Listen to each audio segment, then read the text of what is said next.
Hello student, आज हम लोग का टॉपिक है वैल्यूएशन ऑफ शेयर, अंशों का मूल्यांकन। तो अंशों का मूल्यांकन समझने से पहले हम लोग ये समझ लें कि सर ये अंश क्या है, शेयर क्या है। शेयर के बारे में पहले जान लिया जाए। एक कंपनी जिस माध्यम से पब्लिक से पूंजी अपनी एकत्रित करती है, उस माध्यम को ही हम लोग अंश कहते हैं। या ऐसे कहिए कि कंपनी की पूंजी जितने भाग में विभाजित होती है, जितने पार्ट में डिवाइड होती है, प्रत्येक पार्ट को ही शेयर कहा जाता है। और इन अंशों का अपना एक वैल्यू होता है, अपना एक सर्टेन वैल्यू होता है, एक निश्चित मूल्य होती है। उस मूल्य को हम लोग क्या कहते हैं? Face value of share. Face value of share. जैसे कंपनी की पूंजी है 1,00,000, 10,000 भागों में हमने इसको डिवाइड कर रखा है, 10,000 पार्ट हमने बना दिया है। तो एक पार्ट का वैल्यू क्या होगा सर? 10 रुपये होगा। तो 10 रुपये क्या कहलाएगा हम लोगों का? Face value of share. और इसी फेस वैल्यू पर ही कंपनी की बैलेंस शीट में कंपनी की पूरी होल ईयर, पूरी जीवन काल तक, पूरी होल ईयर अंशों को दिखाया जाता है। मतलब 10 रुपये पर ही कंपनी के बैलेंस शीट में जब तक कंपनी रहेगी, शेयर का एक वैल्यू कितना दिखाया जाएगा हम लोग का? 10 रुपये दिखाया जाएगा। फॉर एग्जाम्पल, चाहे इस 1,00,000 रुपये पूंजी से जो हमने प्रॉपर्टी, फर्नीचर, मशीनरी, प्लांट जो भी खरीदा है, उसकी वैल्यू में इंक्रीज हुआ हो या डिक्रीज हुआ हो, उसमें कमी हुई हो या वृद्धि हुई हो, उसके बावजूद भी हम लोग क्या करेंगे? शेयर कितने में दिखाएंगे? 10 रुपये के वैल्यू पर ही दिखाना है। एग्जाम्पल से हम लोग समझते हैं, बैलेंस शीट बनाते हैं हम लोग हैं।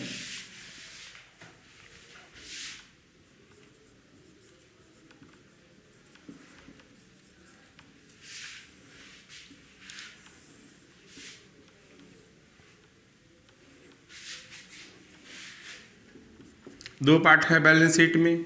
एक हम लोग का है इक्विटी एंड लायबिलिटी,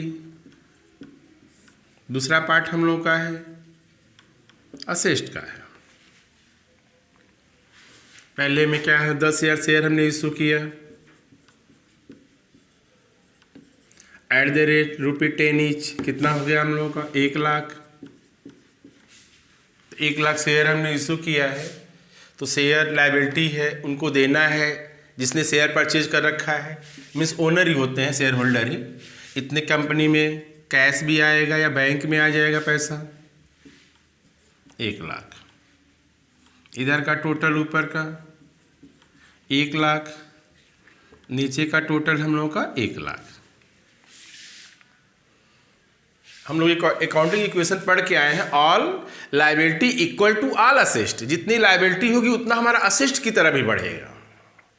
लायबिलिटी घटेगी तो असेस्ट भी हमारा घटेगा। यही रीजन हम लोगों का अकाउंटिंग इक्वेशन क्या कहता है? All liability equal to all assets. चलिए, अब हम लोग 1,00,000 रुपये में से थोड़ा फर्नीचर परचेज किया जाए।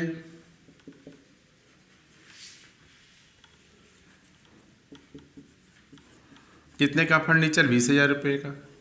तो बैंक का तो पैसा कम हो जाएगा, कितना रह जाएगा? 80,000। बैलेंस शीट बराबर। चलिए आगे, मशीनरी परचेज किया जाए। कितने की मशीनरी? 60,000 की। 60,000 इसमें से कम हो जाएगा, कितना बचेगा हम लोग का? सर 20,000। बैलेंस शीट बराबर। चलिए, स्टॉक खरीदते हैं, माल उल खरीदते हैं। कितने का माल खरीदा जाए? तो सर 50,000 का। तो सर 50,000 का परचेज करेंगे, पैसा तो केवल 20,000 है ना, कोई बात नहीं है सर, उधार लगा देते हैं। जहाँ से हम लोग उधार माल लेके आते हैं उनको क्या बोलते हैं? क्रेडिटर। कितने का उधार लगाया हम लोगों ने? अच्छा 30,000, क्योंकि 20 था, 50 का माल लाए हैं, 30,000। टोटल कितना हो गया हम लोगों का? 1,30,000। नीचे कितना हो गया हम लोगों का? 1,30,000। चलिए, अब इस स्टॉक को बेचते हैं। 50,000 के स्टॉक को हमने 70,000 में बेच दिया। तो रेवेन्यू कितना आएगा हम लोग का 70,000। स्टॉक गायब हो जाएगा। प्रॉफिट कितना हुआ हम लोगों का 20,000। Statement of PL 20,000। Balance sheet कितना हो गया हम लोग का 150। नीचे देखिए आप लोग 150 नीचे भी हो गया हम लोग का 815। फिर हमने स्टॉक परचेज किया 70,000 का, क्योंकि 70,000 कैश आ चुका है, स्टॉक कैश गायब हो गया। फिर हमने क्या किया 70,000 के स्टॉक को 1 लाख में बेच दिया, तो रेवेन्यू कितना आएगा हम लोग का 1 लाख।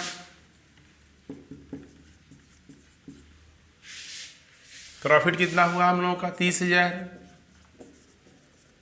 प्रॉफिट बढ़ा लीजिए, 20 पहले से था 30 और 50 हो गया। बैलेंस शीट का टोटल कितना हो गया हम लोगों का 1,80,000। नीचे चलिए देखिए, नीचे कितना हो गया हम लोगों का, ये हो गया 180 ऊपर भी हो गया, नीचे भी।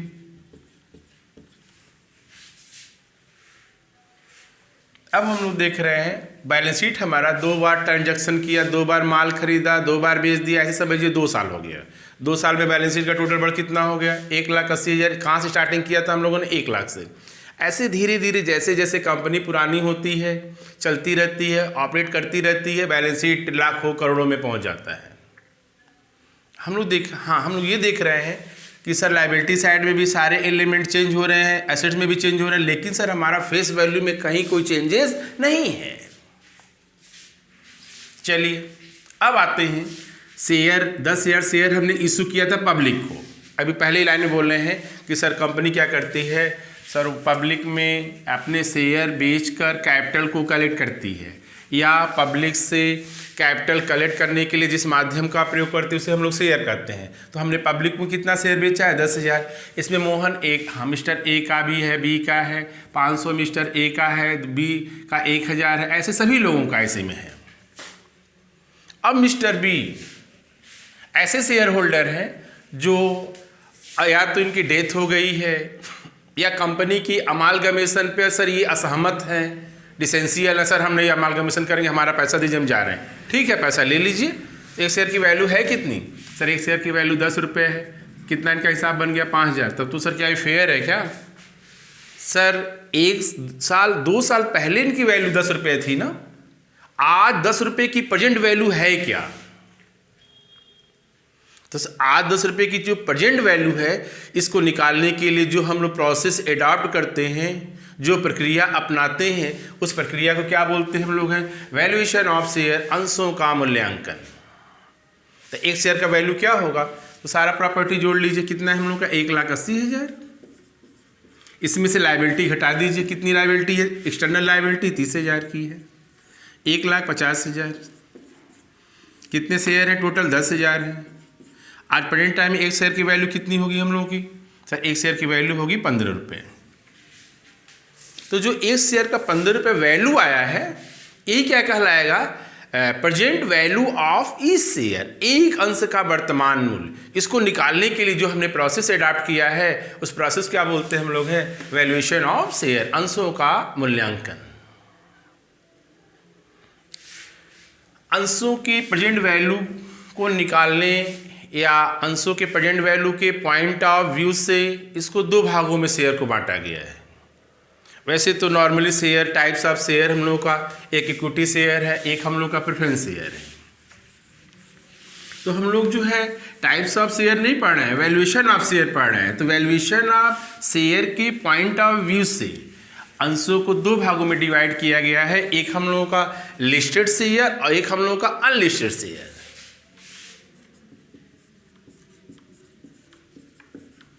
सूचीकृत अंश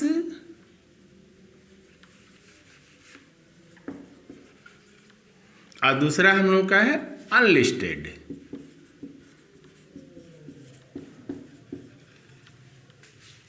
चलिए आइए समझते हैं सूचीकृत अंश क्या है।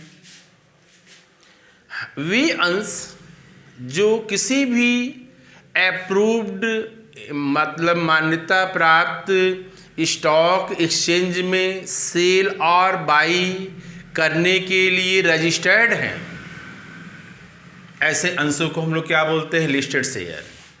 मतलब वे कंपनियों के शेयर जो कंपनियां सेबी के रूल रेगुलेशन को फॉलो करते हुए किसी भी स्टॉक एक्सचेंज में अपने शेयर को खरीदने बेचने के लिए रजिस्टर्ड करा रखा है, ऐसे अंशों को क्या बोलते हैं हम लोग? हैं लिस्टेड शेयर कहते हैं। ऐसे समझिए, जो स्टॉक मार्केट में जो शेयर का डेली रेट आता है, किसी शेयर का वैल्यू बढ़ा, किसी शेयर का रेट घटा। आज शाम को उसकी वैल्यू क्या है सर? शाम को टाटा मोटर है, शाम को उसकी वैल्यू हो गई 412 रुपये। तो टाटा वैल्यू का जो फेस वैल्यू जो होगा बैलेंस शीट में तो होगा ही होगा, जो 412 रुपये निकल के आया है वही क्या कहलाएगा हम लोगों का सर? फेस वो present value of share. Present value of इस शेयर एक अंश का मूल्य शो करता है स्टॉक एक्सचेंज के माध्यम से। स्टॉक एक्सचेंज में जो रेट प्रेजेंट की जाती है, जो डिस्क्लोज की जाती है, उसको हम लोग अपने मोबाइल में या टीवी में, CNBC चैनल है, तमाम तरह के चैनल हैं जो उनको प्रेजेंट शो करते हैं। तो लिस्टेड शेयर की जो प्रेजेंट वैल्यू यदि निकालना है आपको, है प्रेजेंट वैल्यू पता करनी है, तो सर इसके लिए हम लोग स्टॉक एक्सचेंज का यूज कर लेते हैं। अब आपके दिमाग में थोड़ा आएगा सर ये स्टॉक एक्सचेंज क्या हम लोग का है? जिस तरह जहाँ पे सब्जी बिकती है सब्जी मंडी, फल बिकता है फल मंडी, मछली बिकती है मछली मंडी, उसी तरह से जहाँ पे शेयर बिकता है उस बाज़ार को क्या बोलते हैं हम लोग? हैं उस मार्केट को क्या बोलते हैं हम लोग? हैं स्टॉक मार्केट, स्टॉक एक्सचेंज, जहाँ पे शेयर का क्रय विक्रय होता है। ऐसे मार्केट को हम लोग सेकेंडरी मार्केट कहते हैं। नॉर्मली जो हम लोग शेयर खरीदते हैं ऑनलाइन अपने मोबाइल के थ्रू या किसी कंपनी के थ्रू, स्टॉक होल्डिंग है, SBI है, SMC है, कार्बी है, तमाम तरह की संस्थाएं हैं जो कंपनियों के शेयर को बेचने के ब्रोकरेज के काम करती हैं, ब्रोकर का काम करती हैं। ये अपना कमीशन लेती हैं खरीदने वाले और बेचने वाले के बीच, एक तरह का ये अपना उनसे बीच मध्यस्थता करती हैं, मीडिएटर का काम करती हैं इनकी। तो चलिए, तो यदि लिस्टेड शेयर है तो ऐसे शेयर की जो प्रेजेंट वैल्यू है सर, उसका वैल्यू हम लोग स्टॉक एक्सचेंज के माध्यम से सुबह 9:15 से लेकर शाम को 3:30 तक मंडे टू फ्राइडे, यही वर्किंग पीरियड है। 2 दिन छुट्टी रहती है, सैटरडे और संडे, यानी कि मंडे से लेकर फ्राइडे तक सुबह 9:15 से लेकर 3:30 तक जितने भी लिस्टेड शेयर है उनका प्रेजेंट वैल्यू सर वो स्टॉक एक्सचेंज के माध्यम से आप निकाल सकते हैं। तो ये था हम लोगों का लिस्टेड शेयर का सर प्रेजेंट वैल्यू कैसे निकालेंगे। अब आते हैं हम लोग हैं तो तो लिस्टेड शेयर का प्रेजेंट वैल्यू कैसे निकालेंगे हम लोग? Sir through stock exchange. आगे बढ़ते हैं हम लोग हैं। दूसरा हम लोग का है अनलिस्टेड शेयर। असूचीकृत अंश क्या है?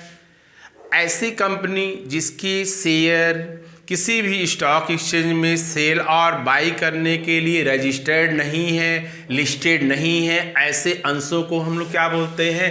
Unlisted share.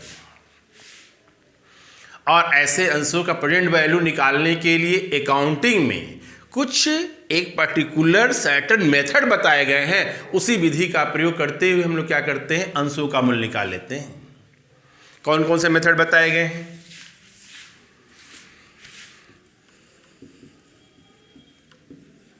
Methods of valuation of share, अंशों के मूल्यांकन की विधियां। तो कौन कौन सी विधियां हैं? पहला हम लोग का है नेट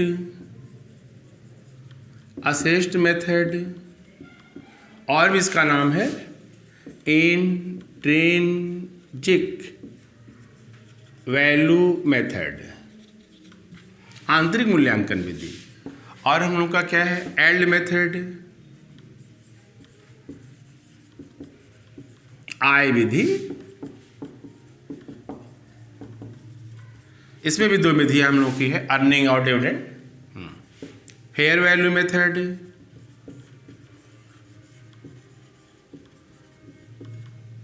अगला हम लोग का है earning per share method, earning per share method. ये हम लोग की है अंशों के मूल्यांकन की विधियां, मीन्स प्रेजेंट वैल्यू निकालने का मेथड दिया है, विधि दी गई है, ऐसे जो किसी भी स्टॉक एक्सचेंज में लिस्टेड नहीं है। जनरली देखा जाए जो लिस्टेड है, जिनकी शेयर की present value daily stock exchange के माध्यम से शो की जाती है, बताई जाती है, सर वो कई रीजन से इफेक्टेड होते हैं। ऐसे मूल्य कई कारणों से प्रभावित होते हैं। जैसे सरकार जो है डिसबैलेंस हो गई, सरकार अभी दूसरी सरकार आ जाए तो जो इन्वेस्टर हमारा ये सोचता है कि दूसरी जो सरकार आएगी वो कंपनियों के प्रति, बिजनेस के प्रति उसका क्या है विचार, क्या है अप्रोच होगा, क्या वो सपोर्ट करे, बिजनेस को सपोर्ट करती है कि नहीं करती है। तो अपने शेयर लोग बेचना शुरू कर देते हैं, रेट डाउन होना शुरू हो जाता है। कहीं फॉरेन में, कहीं वर्ल्ड में कोई कंट्री में अगर युद्ध चल रहा है, यूक्रेन है, रूस हो गया, आप देखे होंगे कि सर रेट डाउन होना शुरू हो गया, लॉकडाउन लग गया, शेयर की वैल्यू डाउन होनी शुरू हो गई। किसी केस में कंपनी इन्वॉल्व है, उसमें पकड़ी गई है, सीबीआई जांच चल रही है, उस केस में पकड़ी गई है। कहीं कॉन्ट्रैक्ट था, कॉन्ट्रैक्ट हमारा जो है रिफ्यूज़ कर गया है, सर कॉन्ट्रैक्ट वापस हो गया है, ऐसे कंडीशन शेयर की वैल्यू डाउन हो जाती है। सर कुछ ऐसे भी बिजनेस एनवायरनमेंट है जो हमारे अंशों के प्रेजेंट वैल्यू को इफेक्ट कर देते हैं। तब तो सर वो जो यानी कि इसका मतलब ये हुआ जो स्टॉक एक्सचेंज के माध्यम से शेयर की वैल्यू शो होती है, तब तो सर वो शेयर की वैल्यू तो उसको विश्वास नहीं किया जा सकता है। एक्चुअल वैल्यू उसकी क्या होगी, मतलब कंपनी की क्या प्रॉपर्टी है, उसमें एक शेयर का क्या शेयर आएगा, क्या हिस्सा आएगा। यदि कंपनी का डिसोल्यूशन होता है एक शेयर क्या मिलेगा। सर इसके लिए सर हम लोगों को मेथड का यूज़ कर लेना चाहिए। तो कंक्लूजन क्या निकला हम लोगों का, चाहे लिस्टेड शेयर हो चाहे अनलिस्टेड शेयर हो, दोनों के लिए जो एक्चुअल प्रेजेंट वैल्यू यदि आपको निकालना है तो अकाउंटिंग में बताए गए इस चारों मेथड में से किसी भी एक मेथड का यूज़ करके आपको अंशों का मूल्यांकन करना है। चलिए पहला मेथड क्या हम लोगों का है, नेट असेस्ट मेथड, सुसंपत्ति विधि। इस मेथड में क्या करते हैं, कंपनी की टोटल असेस्ट में नंबर ऑफ शेयर से भाग देके जितनी भी प्रॉपर्टी है, कैसे भी हमने ऐड किया था, लैंड है, फर्नीचर है, मशीनरी है, कैश है, स्टॉक है, जितनी भी असेस्ट है, चाहे वो नॉन करेंट असेस्ट हो चाहे वो करेंट असेस्ट हो, सबको ऐड कर लेना है। उसमें से एक्सटर्नल लायबिलिटी घटाइए, जो वैल्यू बचेगी नंबर ऑफ शेयर से भाग देते हैं, तो जो वैल्यू आती है उसे हम लोग क्या बोलते हैं, इंट्रिंसिक वैल्यू ऑफ शेयर या value of each share by net asset method. यह मेथड इस कॉन्सेप्ट पे, इस मान्यता पर आधारित है कि यदि कंपनी का डिसॉल्यूशन हो जाता है, इन केस सारी प्रॉपर्टी बेची जाती है, तो एक अंशों पर क्या वैल्यू मिलेगा, एक अंश का कितना रुपया रिटर्न किया जाएगा एक अंश पर, तो एक अंश पे क्या रिटर्न किया जाएगा, यही रीज़न है कि सारी प्रॉपर्टी में से नंबर ऑफ शेयर से डिवाइड करके हम लोग क्या करते हैं, एक अंश की मूल्य की गणना कर लेते हैं। एंड मेथड में क्या हम लोग का है, आय विधि। आय विधि में कंपनी की प्रॉपर्टी को हम लोग ध्यान में नहीं रखते हैं, ये देखते हैं कि कंपनी की अर्निंग क्या है। कैसे, बहुत से लोग शादी विवाह खोजने जाते हैं अपनी बच्ची का, लड़की का, तो उनके दो पॉइंट ऑफ व्यू होते हैं। कुछ लोग ये सोचते हैं कि इसकी ज़मीन उमीन है कि नहीं है, 100 बीघा ज़मीन है, मकान है, ये है, लड़का तो ठीक है, प्रॉपर्टी तो खूब है, उस प्रॉपर्टी की बेस पर अपनी लड़की की शादी तय करते हैं, खोजते हैं। अब बहुत से लोगों का कॉन्सेप्ट ये होता है कि सर ज़मीन से क्या मतलब, हमको ये देखना कि लड़का हर महीने कमाता कितना है, क्योंकि बच्चों की फीस जमा करनी है, गेहूँ चावल आटा घी तेल मसाला सब्जी लाना है, तो खेत बेच नहीं लाएगा, वो तो हर महीने जो इनकम होगी, चाहे वह दुकान करे, चाहे वह कहीं किसी कंपनी में सर्विस करता है या गवर्नमेंट जॉब करता है, कहीं पे उसके मंथली अर्निंग है क्या। इसी तरह कुछ इन्वेस्टर ऐसे होते हैं जो ईमान के कंपनी के शेयर खरीदते हैं कि सर कंपनी का डिसॉल्यूशन होता है तो हमारे पूरा पैसा रिटर्न हो पाएगा कि नहीं हो पाएगा सारी प्रॉपर्टी बेचने के बाद। और कुछ इन्वेस्टर ऐसे होते हैं जो ये देखते हैं कि कंपनी की अर्निंग क्या है, जो लाभ कमाएगी उस लाभ में हमको क्या हिस्सा मिलेगा। इसके लिए वो क्या किसका यूज़ करते हैं, आय विधि का प्रयोग करते हैं, एल्ड मेथड का यूज़ करते हैं। इस मेथड में दो विधियां हम लोग की है, एक हम लोग का डिविडेंड रेट मेथड है, एक हम लोग का है अर्निंग मेथड हम लोग का है। ठीक, आगे आते हैं। फेयर वैल्यू मेथड क्या है हम लोग का है, फेयर वैल्यू मेथड में हम लोग का सर दोनों वैल्यू का average value of net asset and yield method is called fair value of e share. मतलब शुद्ध संपत्ति विधि से निकाला गया अंशों का वैल्यू प्लस आय विधि से निकाला गया एक अंश का मूल्य, दोनों को जोड़िए, 2 से डिवाइड करिए, तो जो वैल्यू आएगा उसे क्या बोलेंगे हम लोग? अंशों का उचित मूल्य, फेयर वैल्यू ऑफ शेयर। अगला है अर्निंग पर शेयर। कंपनी की टोटल प्रॉफिट पर net profit after tax interest and dividend, preference share dividend per एक अंश का क्या लाभ का हिस्सा आता है, उसे क्या बोलेंगे हम लोग? Earning per share method, EPS। तो ये था हम लोगों का अंशों के मूल्यांकन की विधियाँ। जो भी हम लोग अंशों के वैल्यू निकालते हैं वे कई रीजन से इफेक्ट भी होते हैं, पीछे हमने बताया भी है। सर मार्केट में शेयर के डिमांड, सप्लाई और डिमांड के अकॉर्डिंग, सर बिजनेस एनवायरनमेंट के अकॉर्डिंग, गवर्नमेंट पॉलिसी के अकॉर्डिंग, कंपनी की मैनेजमेंट के कैपेसिटी के अकॉर्डिंग अंशों के मूल्य क्या होते हैं, हमेशा प्रभावित होते रहते हैं। एक अंशों के मूल्य की प्रेजेंट वैल्यू निकालने की कब आवश्यकता पड़ती है, मतलब needs of valuation of share कब आवश्यकता पड़ती है? जब दो कंपनियों का अमालगमेशन हो रहा हो। अमालगमेशन का मतलब कि दो कंपनियां जब एकीकरण हो रही हैं, जब 2 या 2 से अधिक कंपनियां मिलकर एक नई कंपनी बनाती हैं, इसे हम लोग क्या बोलते हैं? अमालगमेशन। या तो एक कंपनी दूसरे कंपनी को परचेज करती है या 2 कंपनियां आपस में मर्ज कर जाती हैं, दोनों कंडीशन को क्या बोलते हैं हम लोग? हैं कंपनियों का एकीकरण, amalgamation of the share company, sorry. ये तो चैप्टर हम लोग आएंगे अमालगमेशन वाले में, तो उसमें हम लोग डिस्कस करेंगे। तो हम तो ये बस समझा रहे हैं कि सर एक अंश कंपनी के अंशों के मूल्यांकन की कब रिक्वायरमेंट, कब आवश्यकता पड़ती है। तो कब आवश्यकता पड़ती है हम लोग की है? सर पहला हम लोग क्या समझाया है? जब 2 कंपनियों का अमालगमेशन हो रहा हो या कंपनी के शेयर को किसी अदर सिक्योरिटीज़ में हम कन्वर्ट कर रहे हों। अदर सिक्योरिटी मतलब इक्विटी शेयर, प्रेफरेंस शेयर में, डिवेंचर में, या प्रेफरेंस शेयर है उसको इक्विटी में या डिवेंचर में, या हमको कहीं गिफ्ट के रूप में कोई शेयर दिया है, तो इनकम टैक्स ये कहता है कि सर आपका इनकम की हुआ कितना? तो सर इनकम कितना हुआ? तो सर 5 शेयर मिला है टाटा मोटर का, तो कोई बात नहीं, टाटा मोटर का प्रेजेंट वैल्यू है कितना उसको आप बता दीजिए। तो बताने का 2 मेथड समझाए भी हैं। अगर लिस्टेड है तो मार्केट में देख लीजिए, अनलिस्टेड है तो सर वो मेथड लगाइए जो सामने दिखाई दे रहा है। किसी का भी यूज कर सकते हैं, वो भी अप्रूव्ड है जो शेयर मार्केट द्वारा शेयर वैल्यू से होती है। वो तो आपसी कंसेंट किस पे हमारी सहमति बनती है वो डिपेंड करता है कि शेयर की वैल्यू को माने या ना माने। तो ये हमारे नीड्स थे। जब कंपनी को हम लोग बेचते हैं तो उस समय कंपनी के शेयर का क्या आपको कंसिडरेशन पेमेंट किया जाएगा, वहाँ भी हम लोगों के अंशों के मूल्यांकन की आवश्यकता पड़ती है। ये हम लोग का टॉपिक था वैल्यूएशन ऑफ शेयर। तो क्या इसमें हम लोग ने देखा? शेयर का शॉर्टली डिफिनीशन देखा, उसके बाद शेयर के प्रेजेंट वैल्यू के पॉइंट ऑफ व्यू से शेयर को 2 पार्ट में डिवाइड किया हमने, एक लिस्टेड और एक अनलिस्टेड। और जितने भी अनलिस्टेड थे या लिस्टेड शेयर थे उनकी प्रेजेंट वैल्यू निकालने के लिए कुछ मेथड्स बताए गए। Methods of valuation of share कितने मेथड थे हम लोग के? 4 विधियाँ थी। क्या नीड्स थे, अंशों के मूल्यांकन की आवश्यकता क्या थी, सारा पॉइंट हम लोगों ने इस वीडियो में कवर कर लिया है। आज का वीडियो हम लोग का कंप्लीट है। वीडियो अच्छा लगे तो लाइक ज़रूर कीजिए, सब्सक्राइब कीजिए। Thank you.